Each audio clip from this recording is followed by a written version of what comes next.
The watch has been unveiled as part of Samsung's Galaxy Unpacked event on 10 August, where it launched alongside the Galaxy Z Fold 4 and Z Flip 4 foldables, as well as the standard Galaxy Watch 5 and new Galaxy Buds 2 Pro. The Galaxy Watch 5 Pro available to pre-order ahead of watch's release date of 26th August. Like the other devices in Samsung's lineup. In the US, it's set to cost $449 for the Bluetooth version and $499 for the LTE 4G version, compared to $279.99 for the Bluetooth version of the standard Watch 5 and $329.99 for LTE.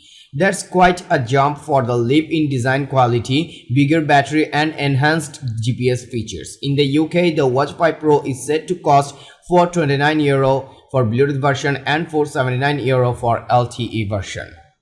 That's all for today. Thank you for watching. If you like the video, feel free to share with your friends and keep watching Best Buy to get your top-notch day-to-day commodity.